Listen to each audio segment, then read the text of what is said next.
हटाइण लाइ पंहिंजी टीम वठी आयो, पर हितां जे बिहार जे जेके दुकानदार आहिनि या जेके शहर में रेड़ा हलाइण वारा उन्हनि खे को बि नोटिस न मिलियो। उन खां बावजूदि नोटिस न ॿुधाइनि बि उन्हनि खे न, उन खां बावजूदि उन्हनि ॾाढी कार्रवाई कई अथनि। जॾहिं हितां अचण था चाहिनि त असांखे नोटिस ॾिना त असां पंहिंजी पाण कार्रवाई कयूं आहे। इनके बावजूद जॾहिं ही हिते पहुता आहिनि, मां हिननि खे इहो चयो त बाबा जेकॾहिं हीउ असांजो इलीगल आहे त मां पाण तव्हां तोखे ॿुधायो त मां हिनखे ॾायांसि।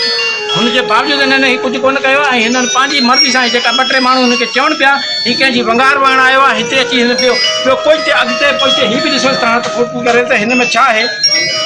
एसी साहब जा इहा कमु आहिनि हिते पत्र में एसी साहब वंगार न इहा पिया ॿियो कंहिंजो हिते कमु कया जी असल में छा थींदो आहे अगरि असांजी पिछो और किथों नहीं आए असांखे नोटिफिकेशन कोन ॾियारियो आहे। क्यों मैं इनू इसरा मैं इन कोर्ट च तो ना गए एसी ही ॾिसो नाली थी वञे असांखे किथे आहे।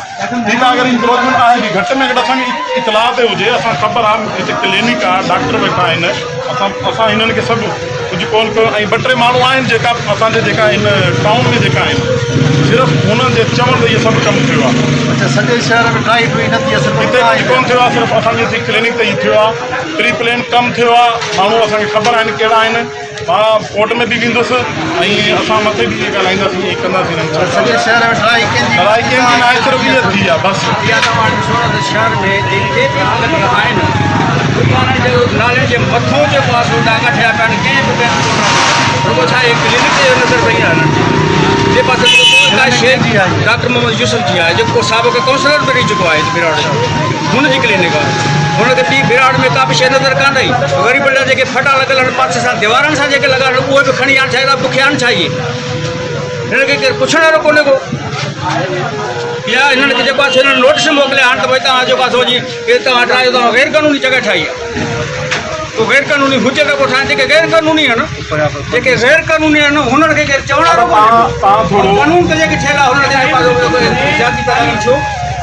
तव्हां हेॾे ॾिसो हीउ किथे आहे, जवाब तव्हां ॾिसो, हेॾा जवाब ॾिसो, असां किथे आहियूं, हीउ किथे आहे, तव्हां ॾिसो कीअं लॻो पियो आहे। और शायदि अचण सां ई हितां ई करण जी कोशिशि कई वई। इंक्रोचमेंट जेकी हूंदी आहे हू ॾिसंदा सही न, बाक़ी किथे आहे इंक्रोचमेंट। शुरूआत असां खां करे चुपड़ी करे माण्हू जा फटा खणे बसि निकिरी विया आहिनि। मां एसी साहब सां मिलियोसि, मां चयोसीं तव्हां माफ़ु करायो, तव्हांखे एतिरो तव्हां माफ़ु करायो, असां माफ़ु कराईंदासीं, पोइ ॾिसंदासीं कंदासीं। सॼो ही वंगार ई कमु थियो आहे ऐं हिननि वंगार 2-3 माण्हू आहिनि जंहिंजे करे हिननि ही कमु कयो आहे।